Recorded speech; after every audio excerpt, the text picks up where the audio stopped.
Hello students, स्वागत है आपका आज की इस एजुकेशनल क्लास में।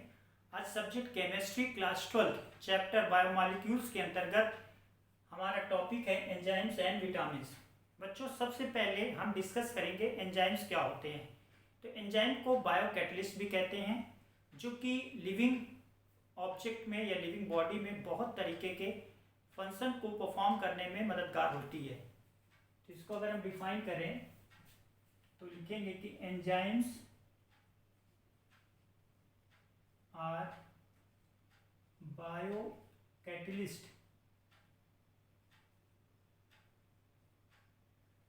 which are helpful या which is helpful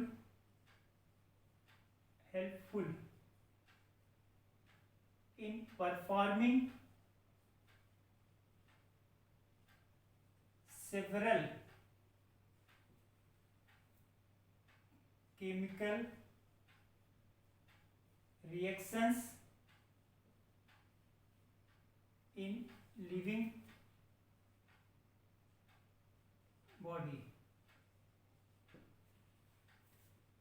एग्जाम्पल के लिए अगर हम बात करें तो जैसे हमारे पास माल्टोज होता है, माल्टोज का अगर हम हाइड्रोलिसिस करें तो ये एक एंजाइम होता है जिसको माल्टेज कहते हैं। उसके प्रेजेंस में ये ग्लूकोज के दो मॉलिक्यूल में कन्वर्ट हो जाता है। तो एग्जाम्पल है माल्टोज। माल्टोज का हो गया C12H22O11। इसको अगर हम हाइड्रोलिसिस करें तो ये जो है ग्लूकोज के दो मॉलिक्यूल में, ये ग्लूकोज के दो मॉलिक्यूल में ये टूट जाता है और ये इन प्रेजेंस ऑफ होता है माल्टेज। और आपका क्या है? माल्टोज। माल्टोज को माल्टेज एंजाइम के प्रेजेंस में। अब इसका हम देखेंगे नॉमेनक्लेचर कैसे करते हैं। तो नॉमेनक्लेचर कैसे करेंगे? नॉमेनक्लेचर ऑफ एंजाइम्स, जो ये डिपेंड करता है बेसिकली ये सबस्ट्रेट पर डिपेंड करता है या टाइप ऑफ रिएक्शन पर भी डिपेंड करता है या कभी कभी दोनों के परफॉर्मेंस पर भी डिपेंड कर सकता है। और एक चीज़ और कि इसके नाम में हम लास्ट में सफिक्स जो है वो एस लगाते हैं। तो nomenclature of enzyme will depend या it depends on substrate and nature of reaction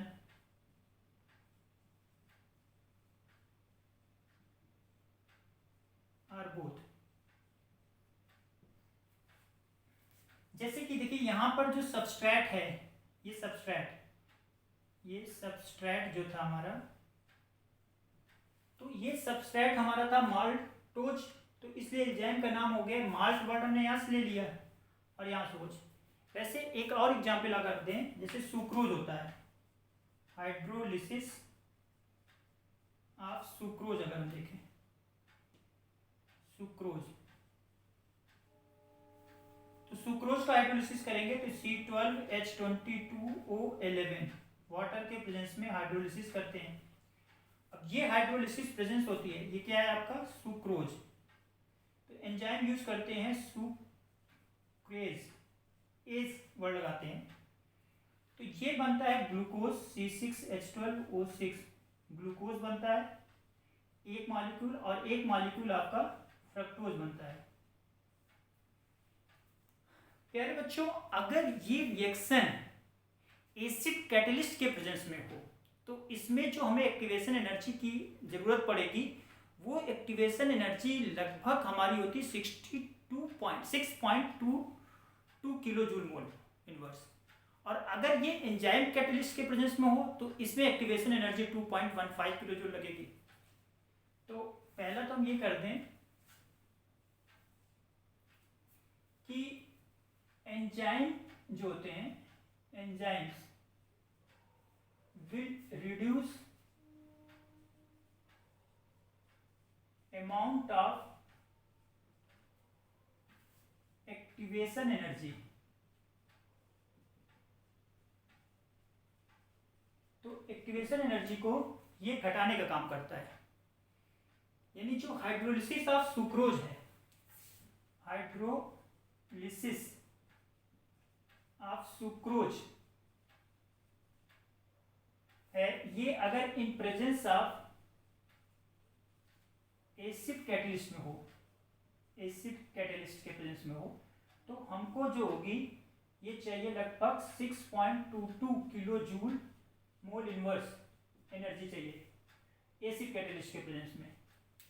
और यही रिएक्शन अगर आप एंजाइम के प्रेजेंस में हो, और यही reaction in presence of sucrase enzyme अगर होगी, तो ये रिएक्शन हमको चाहिए लगभग 2.15 किलो जूल मोल इनवर्स। तो जो एक्टिवेशन एनर्जी है, एक्टिवेशन एनर्जी की जरूरत पड़ेगी EA, वो बहुत कम हो जाती है। तो एंजाइम का एक बड़ा इंपॉर्टेंट ये हो गया कि एक्टिवेशन एनर्जी को कम कर देता है। दूसरा इंपॉर्टेंट आप ये कर सकते हैं कि ये स्मॉल अमाउंट में चाहिए, और it required in small amount, it need in small amount. तीसरी बात हम ये कह सकते हैं कि ये स्पेसिफिक इन नेचर होता है, यानी कि हर रिएक्शन का अपना अलग अलग एंजाइम होगा। It is specific in nature, यानी आप ये कह सकते हैं जैसे इस रिएक्शन में आपने एंजाइम यूज किया माल्टेज, लेकिन इसी एंजाइम को आप इसमें नहीं यूज किया, इसमें दूसरा एंजाइम हो गया सुक्रेज। तो रिएक्शन के हिसाब से एंजाइम चेंज होता है। जैसे एक ही चाबी से आप सारे ताले नहीं खोल सकते, मास्टर की हो तो बात अलग है। तो अलग अलग ताले के लिए चाबी भी अलग अलग होती है, वैसे अलग अलग रिएक्शन के लिए एंजाइम्स भी अलग अलग होते हैं।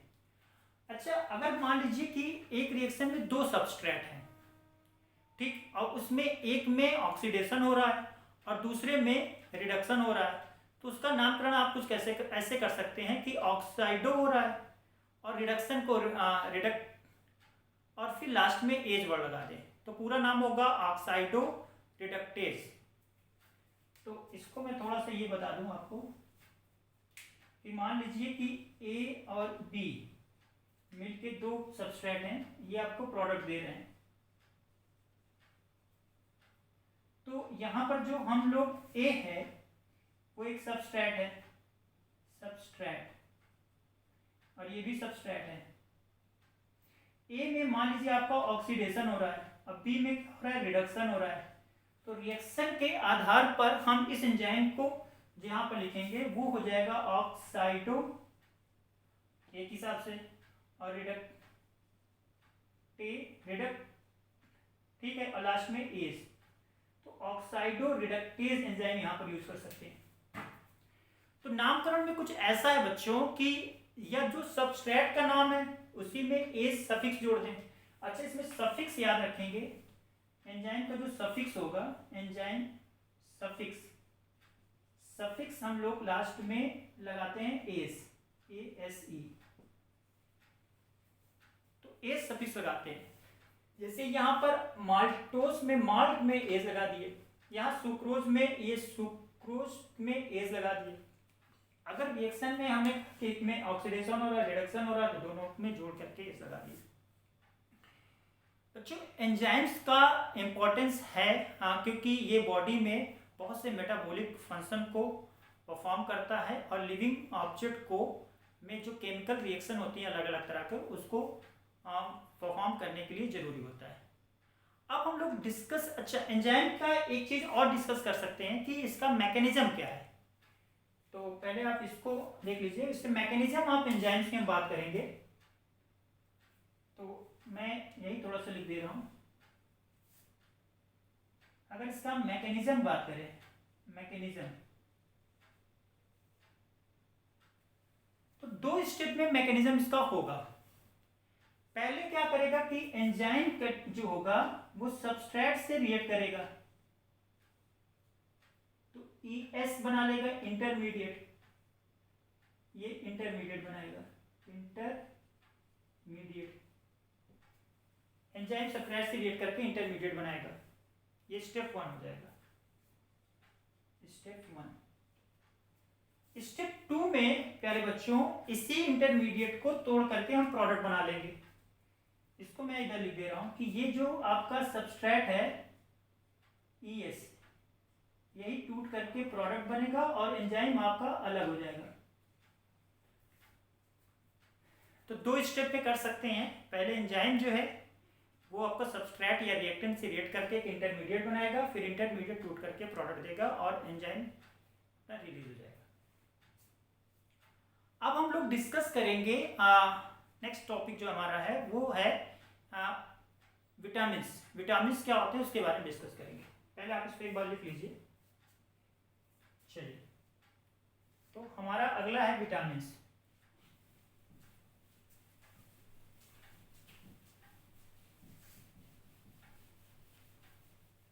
बच्चों विटामिन्स क्या होते हैं, अगर नाम से ही देखें तो इसमें हो गया वाइटल फॉर ह्यूमन बीइंग, ये भी मानव के लिए बहुत जरूरी है। अच्छा, जैसे कि हम लोग जो बैलेंस डाइट लेते हैं तो हम उसमें कार्बोहाइड्रेट लेते हैं, हम उसमें प्रोटीन लेते हैं, मिनरल्स लेते हैं और साथ में इंग्रेडिएंट और भी होता है जिसको हम बोलते हैं विटामिन्स। तो बहुत ही जरूरी है, बहुत ही स्मॉल अमाउंट में भी चाहिए। लेकिन अगर इसको नहीं रखेंगे तो हमें कई तरह की डिसीज हो सकती है। तो ऐसे ऑर्गेनिक कंपाउंड जो कि बहुत थोड़े अमाउंट में चाहिए लेकिन उनकी अनुपस्थिति के कारण कई तरह की परेशानियां हो सकती हैं, कई तरह की बीमारियां हो सकती हैं। तो अगला हमारा है विटामिन्स।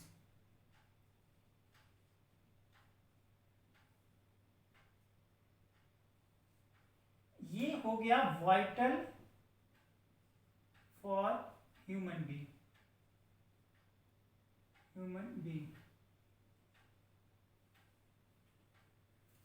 ये मानव के लिए जरूरी है। अच्छा, दूसरा ये स्मॉल अमाउंट में चाहिए और इसकी मदद से हम कई तरह के फंक्शन को परफॉर्म करते हैं। And it required in small amount. deficiency of vitamins can cause several disease। तो अगर विटामिन की कमी है जाए तो हमें बहुत तरह के बीमारियां हो जाती हैं। इसको हम थोड़ा सा ये भी डिफाइन कर सकते हैं कि organic compound required in small amount to perform specific biological function. तो स्मॉल अमाउंट में चाहिए ऑर्गेनिक कंपाउंड और स्पेसिफिक बायोलॉजिकल फंक्शन को परफॉर्म करने के लिए चाहिए, उसको हम लोग कहते हैं विटामिन। तो इसको हम ऐसे भी डिफाइन कर सकते हैं, ऑर्गेनिक कंपाउंड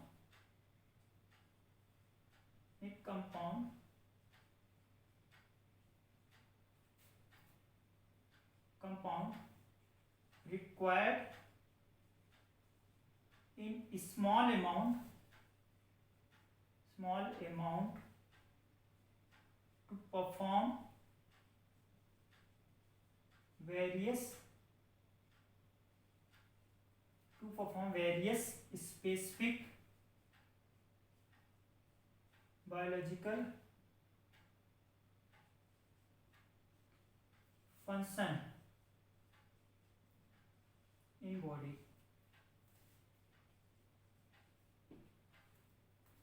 जैसे कि इसका एग्जाम्पल हो गया आपका vitamin A, B, C, D and K। तो ऐसे बहुत से विटामिन हैं जो कि कुछ special function, biological function perform करते हैं और थोड़े से अमाउंट में चाहिए।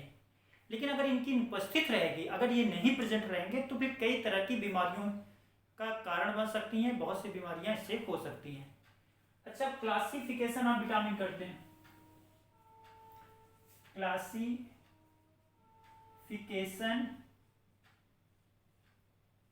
Of vitamin. तो विटामिन को हमने दो तरह से क्लासिफाई किया है।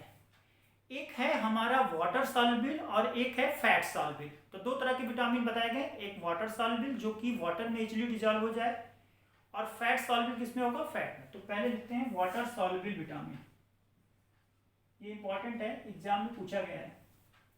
Water soluble vitamin, water soluble vitamin क्या होंगे कि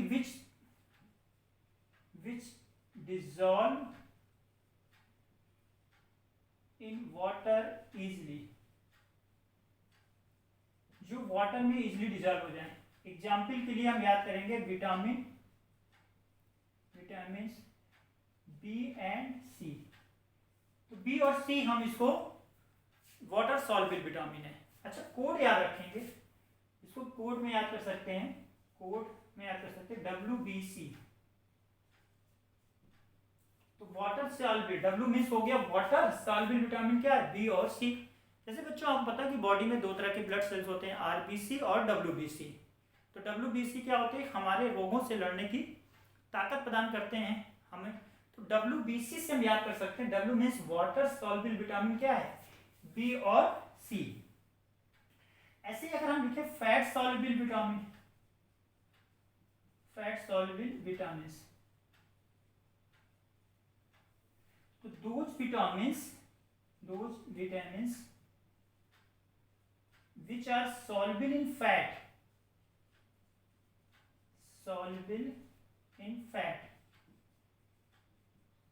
जो फैट्स या ऑयल्स में इजिली सॉल्युबल हो जाए उनको हम फैट सॉल्युबल विटामिन कहते हैं। तो बी और सी को छोड़ करके सारे विटामिन लिख सकते हैं। जैसे इसमें हम एग्जाम्पल लिख सकते हैं, विटामिन ए सी लिख सकते हैं, बी और सी को छोड़ दिए तो A, D, E और K, ये सारे फैट सॉल्युबल। बच्चों एक बार बोर्ड की एग्जाम में क्वेश्चन पूछा था कि वाटर सॉल्युबल और फैट सॉल्युबल विटामिन के एग्जाम्पल बताइए, ये डिफाइन करिए। तो वाटर सॉल्युबल विटामिन वाटर में इजीली डिजॉल्व होते हैं, जैसा नाम से ही पता चल रहा है। फैट सॉल्युबल फैट में डिजॉल्व होते हैं। अब एग्जाम्पल में आप याद करेंगे W यानी वाटर सॉल्युबल विटामिन है बी और सी, और इसको छोड़ करके बाकी सारे विटामिन क्या है, फैट सॉल्युबल है। अब हम लोग डिस्कस करेंगे कि विटामिन की कमी से कौन कौन सी डिसीज होती हैं, ये भी बहुत इंपॉर्टेंट है, एग्जाम में पूछे जाता है। तो आप पहले इसको लिख लीजिए। अब हम लोग डिस्कस करेंगे deficiency disease by vitamin, vitamin की कमी से होने वाले बीमारियां।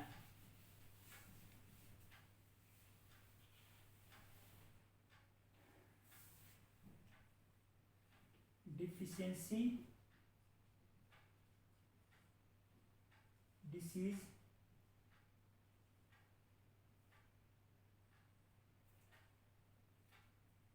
Bye vitamin. तो एक एक करके देखते हैं। तो विटामिन हम लोग लिखते हैं सबसे पहले विटामिन ए। विटामिन ए को अगर आप केमिकली देखें इसका नाम, तो इसको बोलते हैं रेटिनॉल। तो इसका केमिकल नाम जो हो गया, इसका केमिकली जो नाम होगा, केमिकल नेम अगर इसको कहें, तो इसको हम लोग लिख सकते हैं रेटिनॉल, रेटिनॉल विटामिन ए का। और इसके कारण कौन सी डिसीज होगी, इसके कारण आप जानते हैं कि विटामिन ए की कमी से जो हमारी डिसीज होती है वो है नाइट ब्लाइंडनेस, नाइट ब्लाइंडनेस। इसमें नाइट ब्लाइंडनेस जो डिसीज है, इसी कारण से जो डिसीज है,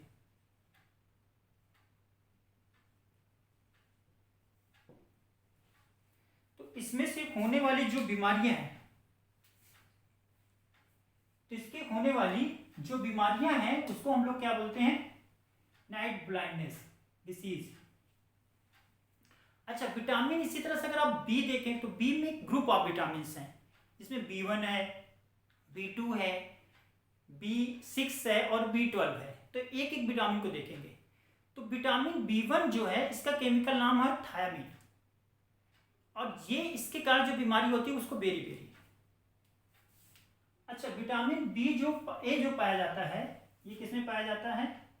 फाउंड इन विटामिन ए जो पाया जाता है, इस पे यहाँ लिख दे रहा है, इन कैरेट में,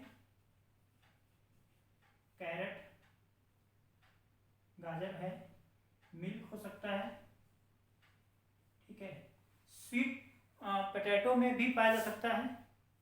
तो इस तरह से ही पाया जाता है, या फिश वगैरह में, तो इसमें पाया जाता है vitamin B, fish oil.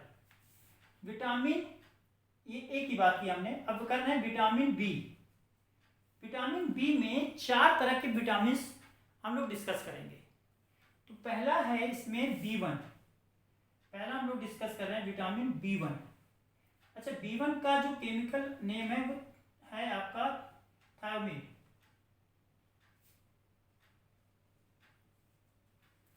Vitamin का केमिकल नाम क्या है बेटा? इसका केमिकल नाम है थायोमीन, थायोमीन। अच्छा, ये पूछा गया एग्जाम में, इसका केमिकल नाम बताइए। तो विटामिन बी का केमिकल नाम है थायामीन। अच्छा, इसकी कमी से जो रोग होता है वो बेरी। ऐसे ही अगर हम विटामिन B2 की बात करें, विटामिन B2, विटामिन बी में 4 तरह के विटामिन है, B1 है, B2 है, और भी हैं, लेकिन हम यहाँ पे बेसिकली 4 तरह के विटामिन चर्चा करेंगे। B1 है, B2 है, B6, B12। तो B2 जो है उसका जो केमिकल नेम है वो भी पूछा गया एग्जाम में, और उसका याद रखना चाहिए, राइबोफ्लेविन। तो इसका केमिकल नेम है राइबोफ्लेविन, राइबोफ्लेविन, ये केमिकल नाम है B2। अच्छा, इससे हमारा जो होता है, इसकी जो दिक्कत होती है कि हमारे रिटार्डेशन इन ग्रोथ हो जाता है, यानी प्रॉपर ग्रोथ नहीं हो पाती और डाइजेशन प्रॉब्लम होती है। तो डाइजेस्टिव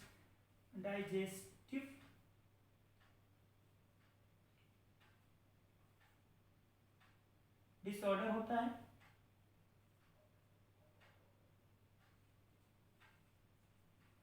और प्रॉपर ग्रोथ ना होना, प्रॉपर इसमें जो है डाइजेस्टिव डिसऑर्डर होता है और प्रॉपर रूप में ग्रोथ नहीं होता है।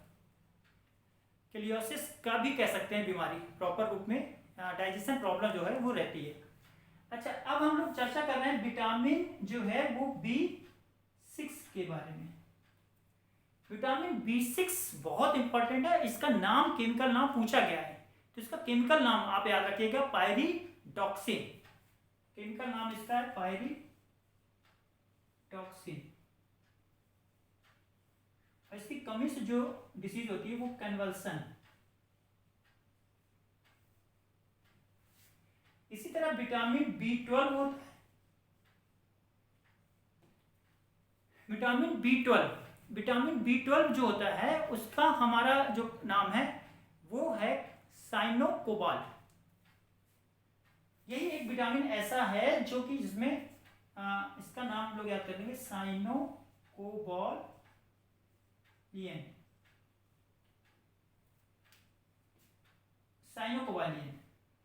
इसका नाम है, यहाँ लिख सकते हैं।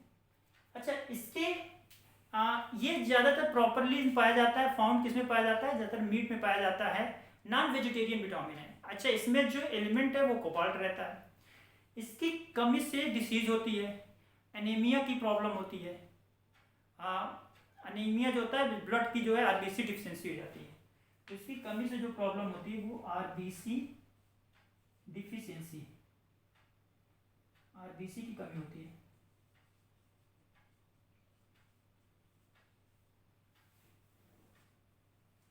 बच्चों, इसके अलावा विटामिन C है। विटामिन C का जो नाम है एस्कॉर्बिक एसिड है। ये सिट्रस फूड में पाया जाता है, सिट्रस फ्रूट्स में जैसे आपका लिख लीजिए आंवला है, आंवला हो गया, या आपका हो गया ऑरेंज हो गया, संतरा हो गया, लेमन हो गया, etc। इसकी कमी से जो आपका डिसीज होती है विटामिन C की कमी से, वो होती है आपका जो ये दांत वगैरह है ना, इसमें ब्लडिंग, दांत में ब्लड आ जाता है, इसको हम लोग बोलते हैं विटामिन C में कि स्कर्वी हो जाती है। क्या बोलेंगे? स्कर्वी, स्कर्वी हो जाती है। तो इसमें जो मेन प्रॉब्लम है आपका बच्चों, वो स्कर्वी प्रॉब्लम हो, यानी कि ब्लीडिंग इन गम्स। तो ब्लीडिंग होती है, ब्लीडिंग, स्कर्वी मतलब क्या है? Bleeding in gums. तो आपको उसमें थोड़ी सी प्रॉब्लम होगी, ब्लीडिंग होना शुरू हो जाएगी, उसको हम लोग बोलते हैं विटामिन सी। विटामिन डी किसमें पाया जाता है? सबको पता है। विटामिन डी जो है वो, इसकी कमी से रोग होता है रिकेट्स। अच्छा, ये जो पाया जाता है ये बेसिकली होता है सनलाइट में, एक्सपोजर ऑफ सनलाइट। आप सनलाइट के सामने खड़े हो जाएं तो आपके बॉडी के अंदर विटामिन डी बनने लगेगा। अच्छा, इसको हार्मोनिक विटामिन भी बोलते हैं। और इसकी जो कमी से जो रोग होता है वो होता है रिकेट्स। बच्चों में होता है। बड़ों में क्या होता है? उसके जो जॉइंट्स हैं और घुटने हैं उसमें प्रॉब्लम हो जाती है। अच्छा, विटामिन जो ई है, विटामिन ई, विटामिन ई इसमें की कमी से, विटामिन ई अगर आपको प्रॉपर नहीं मिल रहा है तो इसकी कमी से भी डिसीज होता है। और इसमें जो होता है हमारा मस्कुलर वीकनेस हो जाता है, यानी आपकी जो मसल्स हैं वो प्रॉपर काम नहीं करती। तो ये इसमें आता है मस्कुलर वीकनेस।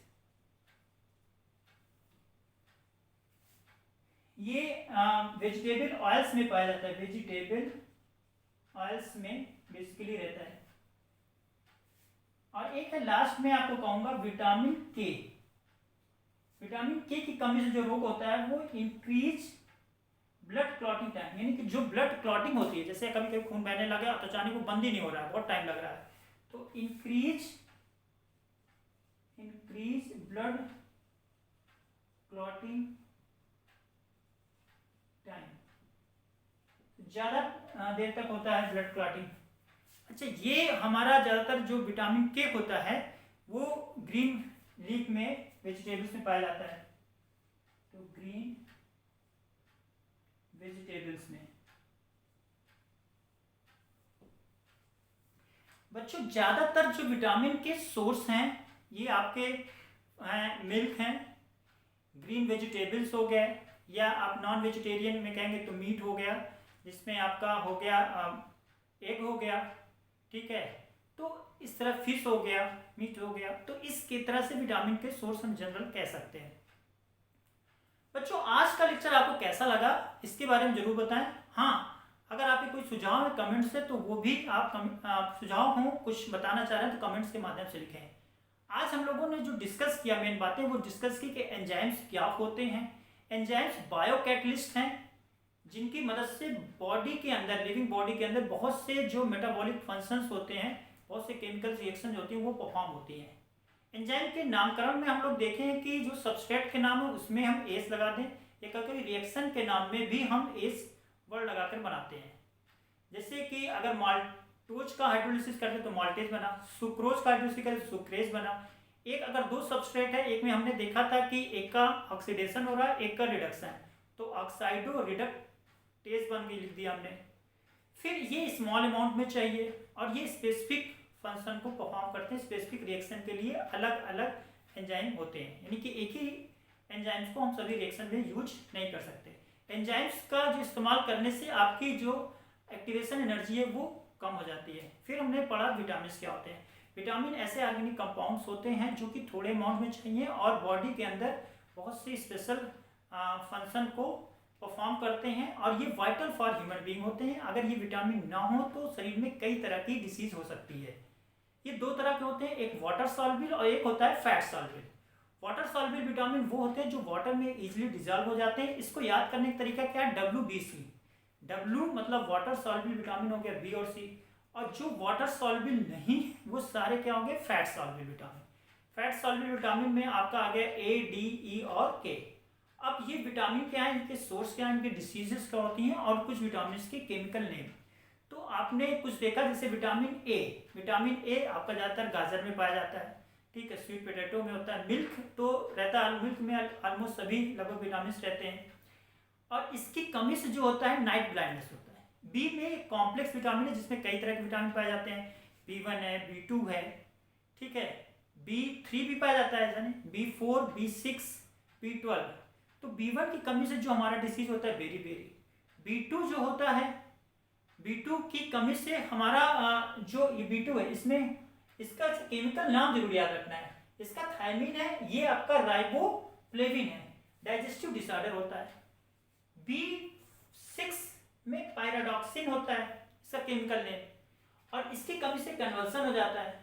B12 है साइनोकोबाल्ट, ये एक ऐसा विटामिन है जो कि इसमें मेटल रहता है, कोबाल्ट मेटल रहता है। इसको नॉन वेजिटेरियन विटामिन भी कहते हैं, क्योंकि सामान्यतः ये आपका नॉन वेजिटेरियन जैसे कि मीट, फिश, इसमें ज़्यादातर पाया जाता है। और इसकी कमी से जो होती है RBC डिफिशियंसी होती है। फिर विटामिन सी, आपको सब पता है कि खट्टे फलों में विटामिन सी पाया जाता है, इसका केमिकल नाम एस्कॉर्बिक एसिड है, एक बार एग्जाम में पूछा गया है। खट्टे फलों में जैसे आप आंवला ले सकते हैं, संतरा ले सकते हैं, नींबू ले सकते हैं। फिर हम लोग चर्चा किए कि विटामिन डी के कमी से रिकेट्स होता है अगर बच्चे हैं, और अगर बड़े हो गए तो उनके जॉइंट्स में जो प्रॉब्लम होती है, घुटने में प्रॉब्लम होने लगेगी, दर्द में, और हड्डियां जो हैं वो थोड़ी खोखली हो जाती हैं, ये प्रॉब्लम आती है। अच्छा, ये इसको हम कैसे कर सकते हैं? इसको अर्ली इन द मॉर्निंग आप सन में थोड़ा धूप लेंगे तो वो बॉडीज के द्वारा वो विटामिन डी बन जाता है, हार्मोनिक विटामिन भी इसको कह सकते हैं। फिर आया आपका विटामिन ई। विटामिन ई जो होता है यहाँ पर, ये मस्कुलर वीकनेस करता है, मसल्स कमजोर हो जाती हैं इससे। और ये सब ग्रीन जो लीव्स हैं उसके ऑयल्स में पाए जाते हैं, ग्रीन वेजिटेबल्स के ऑयल्स में पाए जाते हैं, जैसे कोकोनट ऑयल हो गया, सब में पाया जाता है। फिर आपका है विटामिन के। विटामिन के बड़ा इंपॉर्टेंट विटामिन होता है, इससे आपका जो जैसे कभी चोट लग जाए, कुछ हो जाए तो खून बहने लगता है, खून तुरंत बंद होना चाहिए, नहीं तो प्रॉब्लम हो जाती है, तो उसको बंद ये टाइम लगा देता है अगर इस विटामिन की कमी है, यानी कि इंक्रीज ब्लड क्लॉटिंग टाइम। तो ग्रीन वेजिटेबल्स वगैरह में इसका होता है।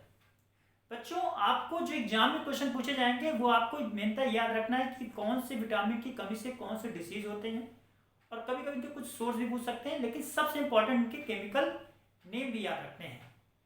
तो आज के लेक्चर के बारे में आप लोग, अगर ये आपको पसंद है तो लाइक और शेयर जरूर करें। तब तक के लिए थैंक यू, नमस्कार।